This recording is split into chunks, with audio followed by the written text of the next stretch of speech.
A'udzubillahi minasyaitonirrajim. Bismillahirrahmanirrahim. Kita lanjutkan pembahasan mengenal huruf-huruf dalam Al-Quran. Pada pertemuan kemarin kita membahas mengenai kelompok huruf bijarin atau kolom 1, yaitu huruf yang menjadikan isim di depannya berharakat atau bertanda baca kasroh ya. Dalam hal ini huruf-huruf tersebut disebut dengan huruf jar atau bijarin, dan huruf yang mendapat akibatnya kita sebut sebagai majrur. Sebagai contoh misalnya dalam Quran surat Al-Baqarah ayat 2 ada kalimat fihi. Nah, fi ini adalah huruf jar atau bijarin ya, masuk kelompok 1, dan ini domir hi ini ya mendapatkan tanda baca kasroh adalah majrur atau mendapatkan akibat karena didahului oleh huruf bijarin ini berharakat kasroh. Nah, ini disebut dengan majrur. Demikian juga yang lil muttaqina. Li ini huruf jar dan al muttaqina isim yang mendapatkan akibat sehingga menjadi bacaannya muttaqina atau sebagai majrur. Kemudian yang kedua, kemarin kita juga sudah membahas tentang huruf kana, rofa'u, nasoba yang dalam hal ini dinomori sebagai huruf kolom 2. Kana, rofa'u, nasoba adalah berfungsi untuk merofakkan isim dan menasabkan khobar, atau dalam istilah ilmu nahwu tarfaul isma wa tansibul khobar ya. Ada dua di sini, ada kana, ada laisa ya. Contohnya misalnya pada Al-Qur'an surat Al-Baqarah ayat 75, wa qad kana fariqum minhum yasma'una kalamullah. Nah, huruf kana ini yang dinomori 2 merujuk pada kolom 2 kana rafa'u nasoba ini merofakkan isim fariqum minhum menjadi isim kana, dan khobarnya atau keterangannya yasma'una kalamullah ini menjadi nasab ya, sehingga dalam hal ini bertanda baca fathah, yasma bukan yasmi atau apa, yasmu, dan kalamullah kalama dari mimnya ini ada bertanda baca fathah ya atau nasab. Kemudian yang ketiga, kita kemarin juga sudah membahas kolom huruf yang ketiga, inna, nasoba, rafa'u, atau huruf kolom ketiga ini inna ya. Inna ini tansibul isma wa tarfa'ul khobar, jadi menasabkan isim dan merafa'kan khobar. Ada 6 di sini, ada inna, anna, ka'anna, lakinna, la'alla, dan laita ya.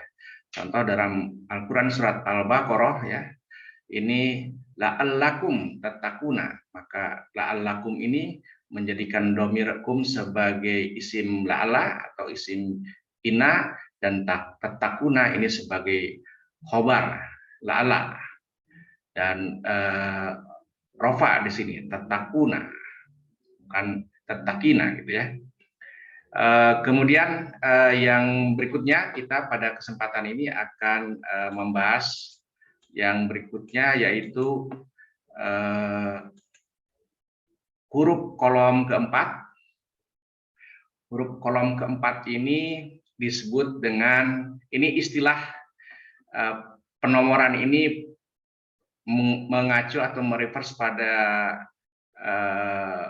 pembelajaran di Tamyiz online ya, mungkin di tempat lain berbeda, tapi kita mengambil atau mereferensi pada proses pembelajaran di Tamyiz online ya. Kolom keempat ini disebut dengan la nasoba lin nakiroh. La nasoba lin nakiroh ini artinya menasabkan isim lin nakiroh, isim nakiroh, menasabkan isim nakiroh. Nah, ini ada empat, ya ada empat. Kolom nomor 4 ini la nasoba lin nakiroh ada satu, yaitu huruf la, artinya tidak ada. Nah, la ini yang artinya tidak ada, kalau kita hitung di dalam Al-Quran ada sebanyak 1731. Jadi satu mushaf Al-Quran kita bisa menemukan huruf la ini sebanyak 1731, mulai dari Al-Fatihah ya, Mukadimah sampai dengan surat Anas, surat-surat kesimpulan.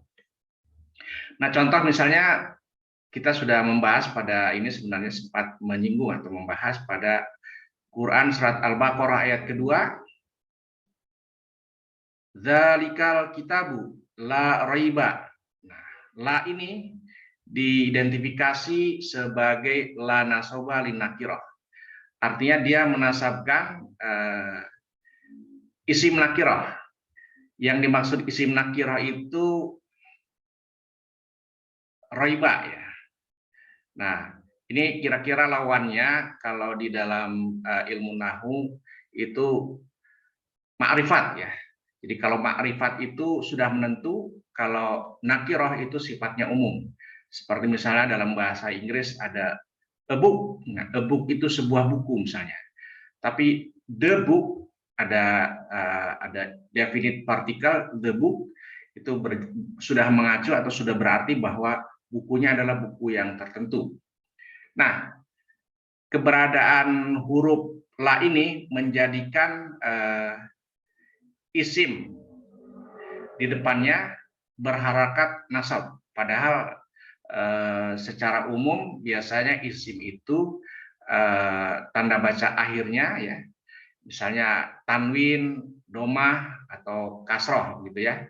Nah, karena huruf tersebut didahului oleh la, maka dia tanda bacanya bukan tanwin atau domah atau kasroh ya, tapi dia fathah ya. Nah, fathah ini biasanya tanda baca fathah ini lebih sering kita temui pada bentuk-bentuk fiil atau kata kerja. Nah, karena didahului oleh la nasobah lin nakirah ini, maka isim itu bertanda baca nasab ya, atau dalam hal ini fathah. Kira-kira seperti itu yang dimaksud dengan la nasoba li nakirah. Kemudian yang kelima, huruf kolom 5 itu adalah ilah. Nah, hurufnya adalah ilah. Nah, ilah ini artinya kecuali ya. Di dalam Al-Qur'an kita bisa menemukan sebanyak 470 kali ya. Dari keseluruhan Al-Qur'an. Nah, inna ini berfungsi menasabkan kalimah atau isim yang bernada atau berfungsi mengecualikan, pengecualian ya. Misalnya di dalam Al-Qur'an surat Al-Baqarah ayat 9 ya. Ini ada ilah ya. Nah, dari sini yukhadi'unallaha walladzina amanu wa ma yakhda'una illa anfusahum wa ma yashkurun. Kalau kita baca ini dari terjemahan, kira-kira terjemahannya adalah yukhadi'una. Yukhadi'una ini adalah fi'il mudhari. Domirnya hum, jadi maksudnya adalah mereka hendak atau akan menipu Allah ya. Oleh karena fi'il mudhari maka sifatnya sekarang atau akan datang. Yukhadi'una Allah, mereka hendak atau akan menipu Allah, atau mereka hendak atau sedang menipu Allah. Wa dan alladzina, orang-orang amanu ini adalah fi'il madi, mereka yang telah beriman. Wa ma yahda'una, dan tidaklah mereka menipu illa kecuali anfusahum diri mereka sendiri, wama dan mereka yasuruna juga ini adalah fi'il mudhari, mereka tidak menyadari. Jadi pengecualiannya adalah berlawanan dengan esensi atau pengertian kalimat sebelumnya. Mereka hendak menipu Allah, tetapi sebenarnya tidak mereka menipu Allah, tapi mereka sendirilah yang tertipu atau menipu diri mereka sendiri. Kira-kira seperti itu. Nah, itu kolom kelima, illa nasoba lil mustasna. Jadi ini adalah menasabkan isim, pengecualian isimnya adalah anfusahum ya, sehingga ini anfusahum ini anfus sinnya berharakat fathah. Kemudian yang keenam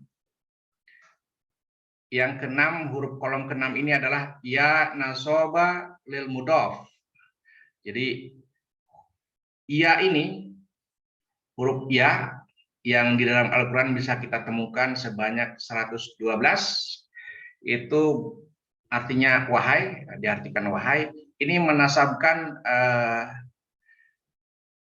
isim idofah atau kata majemuk ya, atau menasabkan kata majemuk.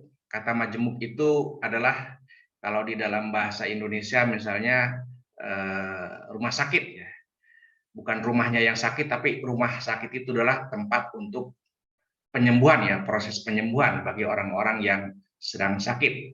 Jadi artinya idofah atau kata majemuk itu punya arti sendiri yang berbeda dari kata-kata pembentuknya. Nah, demikian juga di dalam Al-Quran dikenal kata majemuk yang diistilahkan idofah. Nah, idofah ini karena didahului oleh ya, maka isim tersebut juga dinasabkan atau mengalami proses nasabah. Contohnya misalnya di dalam Al-Quran surat Ali Imran ayat 64 ya. Kul ya ahlal kitabi. Nah, ahlal kitabi ini adalah idofah atau kata majemuk yang terbentuk dari dua kalimat sebenarnya atau dua kata ya, yaitu ahlun dan kitabun.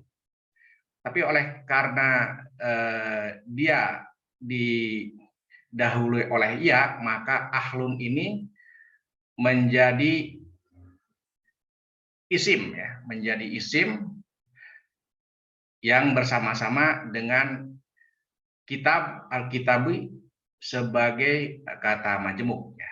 Sehingga ini dinasabkan menjadi berharakat fathah. Kul ya ahlal kitabi ta'alau ila kalimatin. Nah, ini ilanya juga kita sudah mengidentifikasi sebelumnya sebagai huruf bijarin kolom 1. Katakanlah hai atau wahai ahli kitab, ta'alau kalian hendaknya atau marilah ya, ini himbauan atau perintah, ila menuju kalimatin sawain, kalimah yang sama saja. Sawain atau sawaun itu adalah sama saja, atau dalam hal ini bisa juga sering diterjemahkan sebagai kalimah yang satu. Bainana, bainana ini nanya ini domir na, artinya kami ya. Wa bainakum, dan antara kami dan antara kalian, sehingga antara kami dan antara kalian ini bisa disatukan sebagai kita ya, kita bersama. Ala, nah ala ini juga kelompok huruf nanti kita pelajari ini sebagai kelompok huruf istisna, jadi pengecualian. Kecuali kami mengabdi, tidaklah atau janganlah kita atau kami mengabdi illallah, selain kepada Allah. Wala, dan tidaklah atau dan janganlah kita menyekutukan bihi dengannya, syai'an apapun ya, apapun, siapapun, apa saja, wala dan janganlah yattakhidha ba'duna ba'dan ya, menjadikan antara kita satu dengan yang lain arbaban. Nah, ini arbaban ini dari Robbi tapi bentuk jamak, Tuhan-Tuhan, dari Robban atau Robun menjadi arbaban bentuk jamaknya, artinya Tuhan-Tuhan, min dunilah.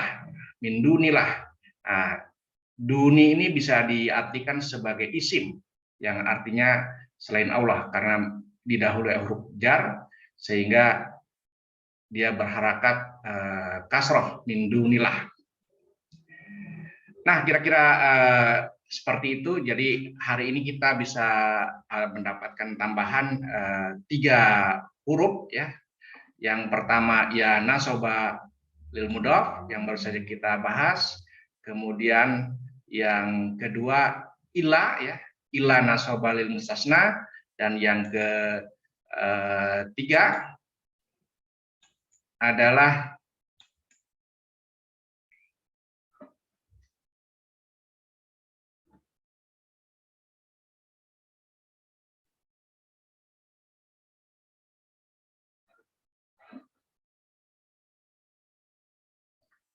la nasoba lin nakiroh untuk melengkapi atau sebagai pelengkap dari apa yang sudah kita bahas pada pertemuan sebelumnya. Saya kira itu yang bisa saya sampaikan pada kesempatan ini. Mudah-mudahan Allah meridhoi dan apa yang kita pelajari ini bisa memberikan manfaat tentunya bagi kita dalam upaya mempelajari Al-Quran sebagai wahyunya, sebagai hudan, sehingga mudah-mudahan kita juga bisa menjadi orang yang bertakwa atau mutakin dengan mempelajari Al-Quran ini. Terima kasih. Alhamdulillahirrabbilalamin. Wassalamualaikum warahmatullahi wabarakatuh.